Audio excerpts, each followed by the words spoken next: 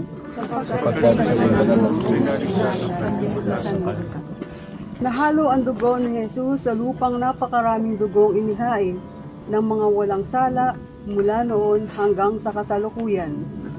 Mahalaga sa Diyos ang dugong inihain ng mga walang sala. Ito ang dugo na likha ng sala ng tao sa marubdob niyang pagnanasa na maging Diyos. Alipin ng pagkamakasarili at mamamatay tao ng sariling kapatid. Huwag tayong palinlang na babahala ang may kapal sa mga inosenteng dugo. Kaya ang isang anghel ang dumating upang kalingain si Jesus. Itong mga duguan ay bubuhayin muli. Ang lupang dinilig ng dugo ay mamumukadkad uli ng isang bagong buhay. Ang bawat nilalang na nag-aalay ng dugo ay pagkakalooban ng anghel at siya ay bubuhayin muli. Panalangin. Sumisigaw, O Ama, ang dugong dumaloy mula kay Jesus at sa marami naming mga kapatid, isinasamo namin, hari na mo'y walang sino man ang magpapadanak ng dugo ng kanyang kapatid. At huwag mong hayaang sino man ang papatay sa mamamayan sa matinding kahirapan. Sa ngalan ni Kristo Jesus, aming Panginoon. Amen. Pinubaran si Jesus. Nasamba ka namin, O Kristo, at pinagpupurihan. Pag binubaran mo ng damit ang isang tao sa harap ng publiko, katumbas ito ng pagyurak ng kanyang pagkatao at pag-alis ng kanyang dangal bilang tao. At ito ang ginawa nila kay Jesus. Patuloy pa rin itong ginagawa sa mga taong pinagkakaisa ng lahat na nararapat sa kanila.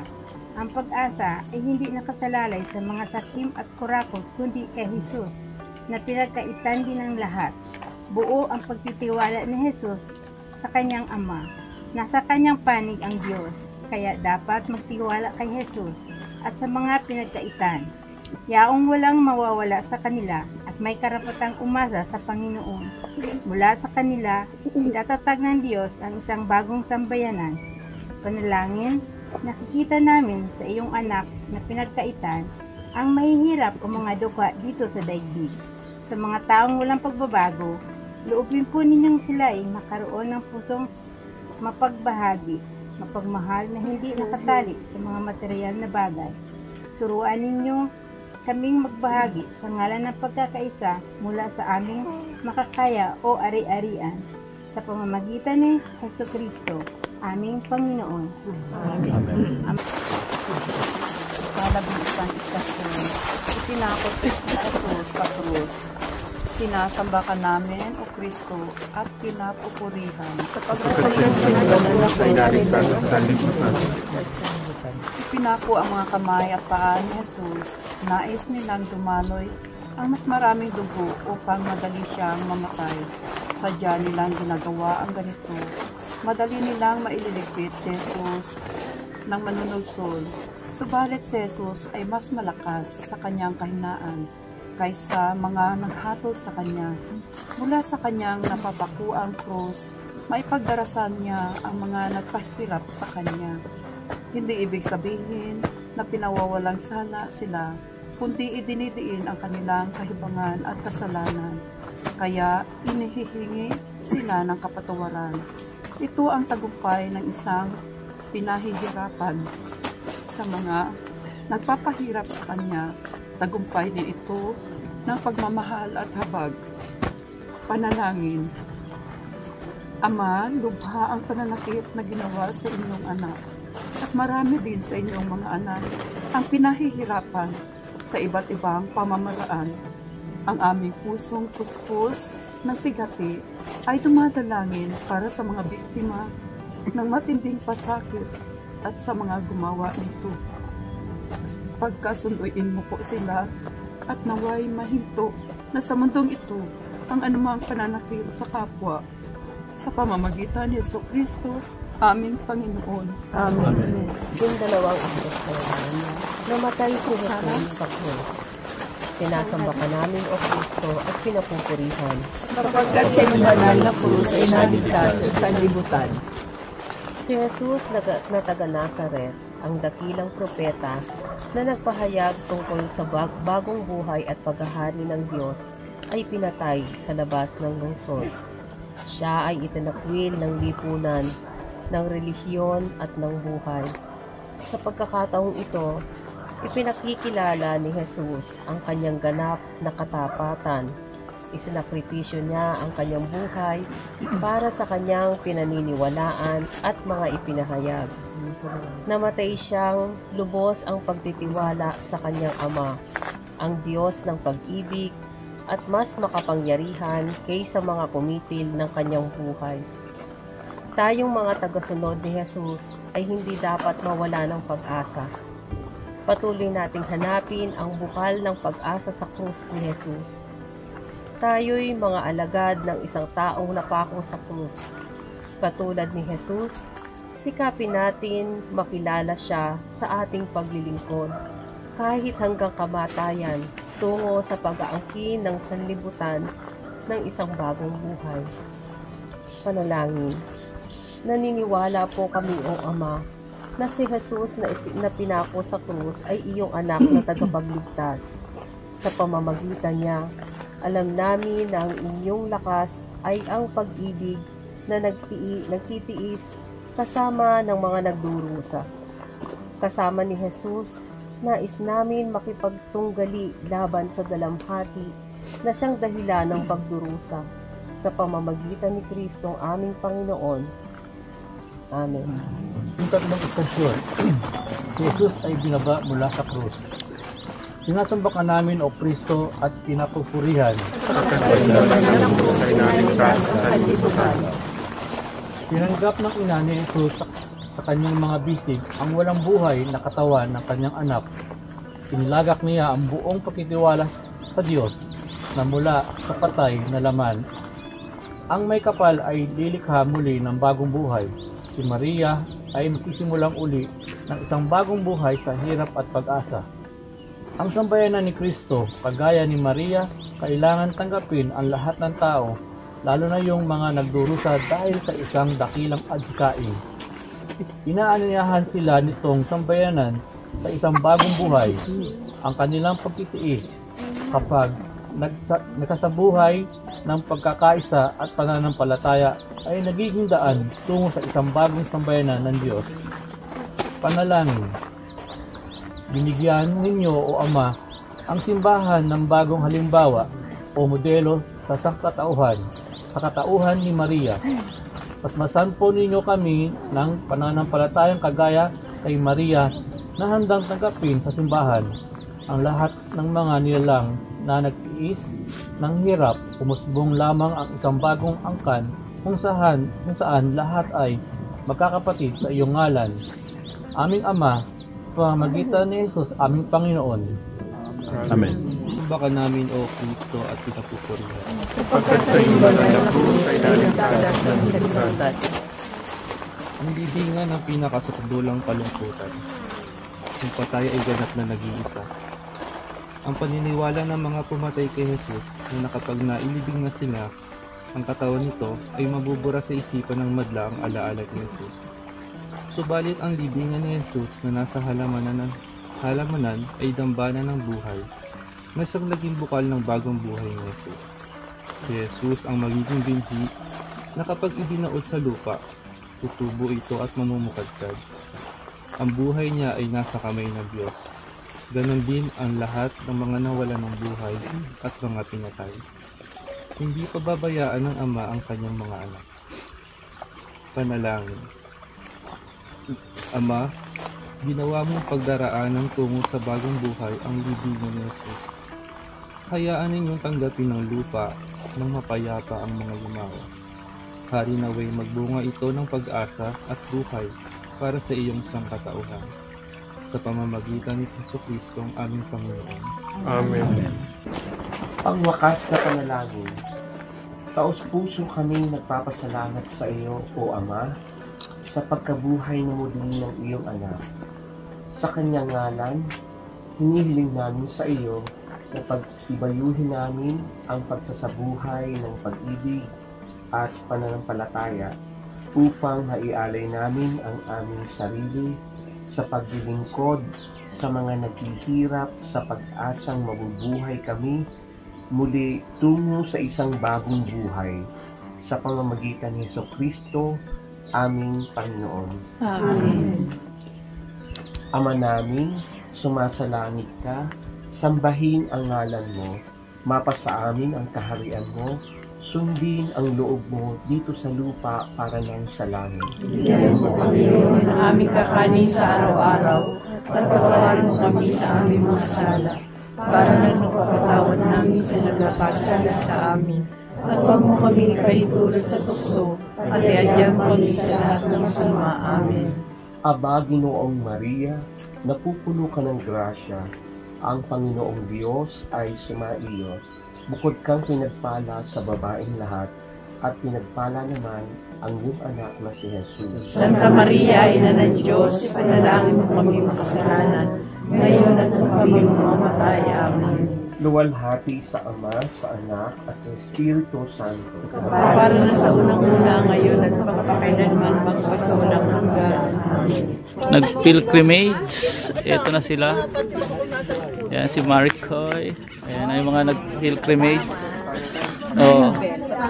Oh, anong pakiramdam ng mga nag-pilgrimage? Anong pakiramdam? Masaya. Happy? Relax and easy. Masayang masaya. Ang aming presidente. Okay, magandang umaga po sa inyong lahat. Bago po tayo mag-picture sa baba, magkaroon muna po tayo ng magkaroon po tayo ng personal sharing, no? Paano yung na-experience nyo ngayon sa pilgrimage na ginawa natin na ito. Kung matiba rito, malamang natin ngayon natin nakasama sa community, ngayon nakasama sa pilgrimage, no? Kaya give you some sharing po, no? Personal sharing po, no? So kung meron pong may gusto, bago po tayo maglakad-lakad ulit at po tayo kumain. Kasi laging madalas sa Korean po yung ganitong experience ko kasi mahirap din ng mga Pilipino. Sabi ko mag-try sa namin sa community namin before. Pero iba pala yung feelings pagka yung ma-experience mo kasama mga Philippine person, mga Pilipino. Yun lang, napaka-solemn din po ng experience ko ngayon. Thank you. Yeah, yun lang po. First time ko po na maki-join na sumama sa pilgrimage.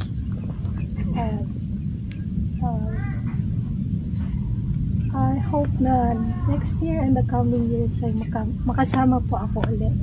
At masaya po ako nakasama pa rin. Welcome po. Aisa. Magandang umaga po sa ating lahat. Magandang umaga po. First time ko din po na sumama po sa ganito. Bale, 5 months po lang po ako dito sa Korea. At natutuwa po ako na nakilala ko po kayo at nakasama ko po ngayon. Gusto magpasalamat kasi na yung ganitong experience parang minsan lang dito mangyari. Kasi parang since first time ko, kaya parang tuwang-tuwa ako sa akin na may personal experience ako na ganito. Nakilala ko po si Father. So, yun niyo po lahat. Maraming po salamat. Himala na marami ibig sabihin. Kasi before 12 years nandito na ako. O sa TPS. Pero nagsisimba lang ako sa Hewa. Pag ganun-ganun lang. Tapos nung time na nang natapos na yung nagsisimba ako na although God knows who I am. Tapos pero ngayon iba yung nangyari sa akin. Bumalik ako na for good. Tapos napunta ako ng Hong Kong for 3 years. Doon ko nakita, siguro kaya dinala ako doon dahil makikita ako doon na ibang iba talaga mga Pilipino doon na OFW kaysa dito. Makikita mo na sa kalsada sila, nasaan. Siguro parang sabi, ganun pala dito, nakakaawa. Nagdasal ako ng 2 years. Dahil gusto ko talaga makabalik dito. Dahil halos ang hirap magbalik, di ba? Pag good ka na. Araw-araw, pagkatid ko sa alaga ko. May St. Jude na church. Talaga nag-rosary ako araw-araw. And that na, after 2 years, niyaya ko ng amo ko na pumunta dito. Sabi ko, Lord, pagbalik ko sa Korea, magbo-volunteers na po ako. Yung sinabi ko na, lagi ko ini-imagine yung yung sa likod, si Mama Mary yun, di ba? Na, na darating ang oras, naluluhod muli ako sa kanya, na magsisimba ako ng Hewa. Imagine ang talagang himala ng Panginoon. Kapag meron ka kasing ipapanata, nagagawin mo yun kapag binigay niya sa'yo, kung ano hiniling mo. Sa madaling salita, nakabalik ako.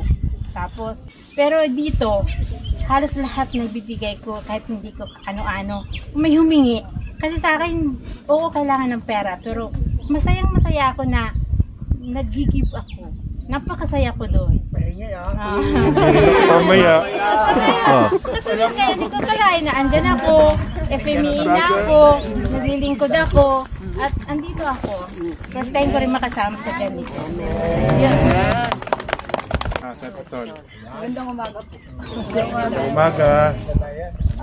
Unang-una, kasi ang dami nating pwedeng pasalamatan. Kasi unang-una, hindi lahat ng bansa ay may ganitong pagkakataon. So talagang napakapalad. Kasi sa Japan, nakapunta din ako. Pero hindi ako nakakita ng ganitong kalaking community. So unang-una, yun ang pasalamatan. At saka, syempre, mula nang dumating ako dito, meron tayong regular na ginagawang ganito, pag-novena, lagi natin ginagawa. Pero iba-iba rin yung experience, iba-iba rin yung effect sa atin, di ba? Katulad sa pagnonovena. I-share ko lang noong kagabi, di ba, nagkaroon tayo ng vigil, yung pumikit tayo. Habang nakapikit ako, may liwanag ako isang nakikita. Tapos, parang nakapag-reflect ako na minsan siguro kailangan talaga natin pumikit. Yung maramdaman natin na yung light lang yung nakikita natin. At yun yung si Jesus Christ siguro. Na kasi siyempre, pag lagi tayo nakadilat, nakikita lahat natin yung differences natin, yung iba't ibang personality natin. Kaya, kumbaga, doon nagkakaroon ng distraction, ganyan. Kaya yung sabi nga ni Father, na minsan talaga, kailangan natin pumikit. Makita natin yung madilim para ma-appreciate natin yung liwanag. Kasi minsan pagka masyado tayong dilat, marami tayong nakikita, lalo ngayon sa social media, di ba? Iba't iba yung pumapasok sa isip natin, iba-iba pumapasok sa puso natin. Na minsan, kapag mahina ka, talagang may impluwensya ka, minsan maiinis ka. Kaya, sabi nga, kung ano yung gusto natin pumasok sa puso natin, yun yung lagi nating gawin. Kaya natin siguro, ito, ginagawa natin ito. Huwag lang tayo magsawa kasi sa araw-araw nating ginagawa, meron tayong desire, di ba? Kung bakit natin ginagawa. Ito, sa community natin, kaya natin ito ginagawa. Hindi lamang sa gusto nating makapasyal o ma-celebrate lang natin yung ating ginagawa bilang Kristiyano. Kundi nagkakaroon din tayo kasi ng effect sa iba, sa mga ginagawa natin na ba't siya nagtsatsagang naggaganon? Ano ba, naidudulot ito? Sabi nga ni Father, wala naman tayong bayad. Diba? Pero yung experience natin na, yung relationship natin, hindi ba natin napapansin na sa kabila ng mga problema natin, nandito pa rin tayo. Yung minsan iisipin mo pa, hindi ko makakaya to kung hindi sa grasya ng Panginoon. Kaya itong ginagawa natin na to, hindi ito sayang. Hindi sayang ng oras natin. Kasi masayang yung hindi tayo nag-uukol ng panahon sa resource ng lahat ng bagay. Trabaho, health, sa Kanya galing lahat yan. Kaya wag lang tayong magsawa. Ano man yung maging experience natin, masama man o mabuti, lahat yan ay merong kapaparoonan. Kumbaga, yan yung magbibigay sa atin ng strength. Kumbaga, kasi sa experience natin, sa lahat natin na to, iba't iba tayo ng experience, may malaki, may masakit, may nakakatuwa. Pero at the end of the day, meron tayong isang Diyos na tatawagan at meron tayong isang community na pwedeng lapitan. At nandun yung binibigyan tayo ng guidance, meron tayong katulad ni Father, katulad ng ating mga brothers and sisters, mga leaders, na hindi natin sila tingnan bilang mga tao. Pero tingnan natin sila bilang kamay ni Kristo na pwedeng tumulong sa atin. Kasi we have to differentiate kung ano yung personality sa authority. Kumbaga, binigyan sila ng authority ni Lord para ibigay yung isang bagay na makabubuti para sa atin. Kasi kapag wala tayong sinusunod na sistema, talagang mapapaligaw din tayo. Kaya yun lamang po, at sa experience ko dito sa Korea, marami akong natutunan. At yung mga blessings, hindi ko kinakount yung blessings na material, kundi kinakount ko yung experience ko sa Panginoon na mas lalong lumalim at lalo kong nakilala siya sa pamamagitan ng community na ito. Salamat po. Amen. Dahil nga po itong buong week na po na ito, this is the first time lang po talaga na hindi ako naka-attend ng ating Triduum ng Holy Week. So nanonood na lang po ako sa video. So nung time po ng Holy Thursday, talagang kahit po ng katrabaho ko, very touching po. No? Nakita ko po yon kung yung paghuhugas ng paa na ginawa ni Father, na paano magpapakumbaba. No, marami ba sa atin na tayo mismo sa sarili natin, kahit hindi hinugasan ating mga paa, pero dapat patuloy pa tayo magpapakumbaba, no, sa ating mangunan lahat ng iyon. No? Kaya nga nagpapasalamat ako sa Panginoon dahil patuloy niya akong ingatan at sinusubaybayan.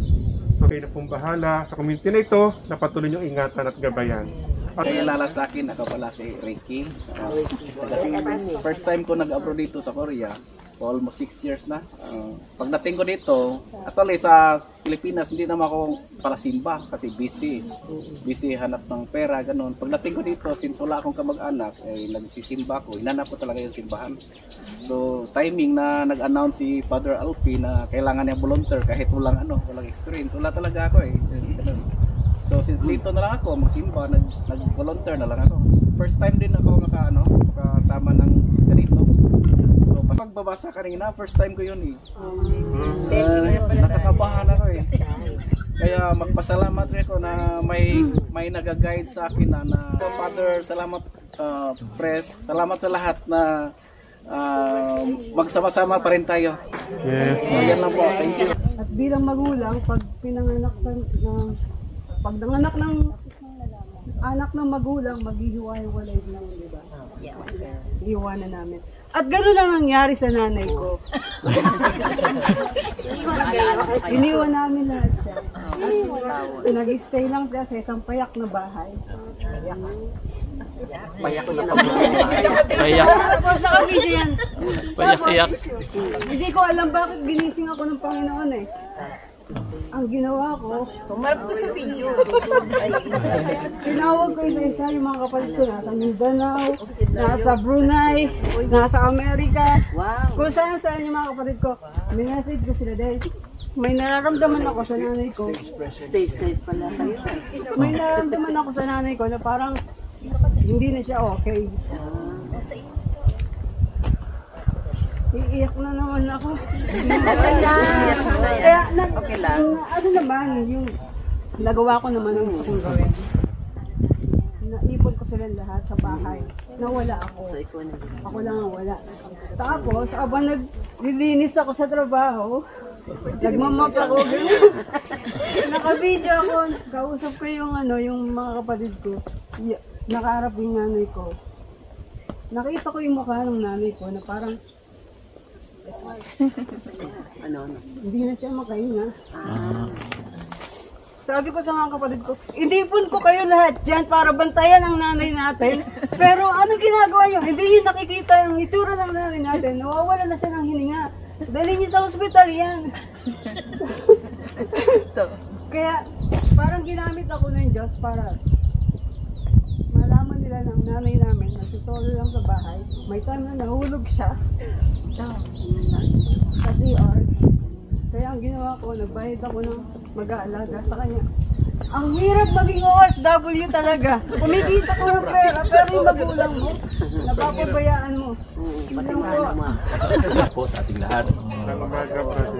Pa rin po ang realization ko po. Two things na na-realize ko po. Yung sakripisyo at pagmamahal. Yung sakripisyo ni Jesus Christ na nagmula at inspired by love.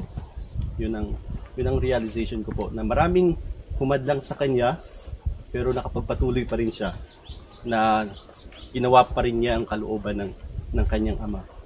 I think I try also na i-relate yung buhay ko at sa ating lahat siguro, sa ating pagnanais na maglingkod. Marami pong mga pagsubok, siyempre po, no? Na pagdadaanan po natin. Lalo na po siguro sa inyo. Dahil araw-araw nagtatrabaho pa kayo, pero at the same time, iniisip nyo paano kayo maglingkod sa simbahan. Isang sakripisyo, malaking sakripisyo po. Pero bakit andito pa rin tayo? It's because of our love for the Lord. At ipinapakita natin ito sa mga mukha na ating nakakasalamuha. So, I think, sa anumang pagsubok ng buhay, minsan parang susuko na, pero alalahanin pa rin natin, may naghihintay sa atin. No? Sa kabila ng ating mga pagsubok, may naghihintay. Andyan si Lord, na handang lapitan natin para ma-enlight ulit ang ating pagmamahal at pagnanais na maglingkod sa Kanya. At noon, no, nagmahal siya, sa kabila ng kanyang pagmamahal, andun yung sakripisyo.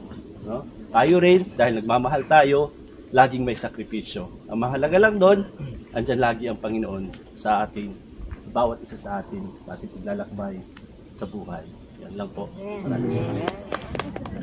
Ayun, ekonomiya, tapos na ang ating pilgrimage na ginawa. Yan. May mga pagkatapos natin mag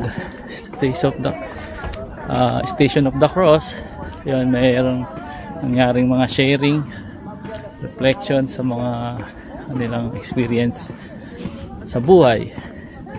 Paano naging bahagi ng Panginoon Diyos sa kanilang mga karanasan sa buhay. Kaya yan ang ating pilgrimage yung ginawa natin. Ayan. Ngayon naglalakad na, pa-uwi na rin. Maraming salamat sa panonood at pagsama sa experience na ito. Yan, sana medyo nakapag-reflect din kayo doon sa mga Station of the Cross na ginawa namin.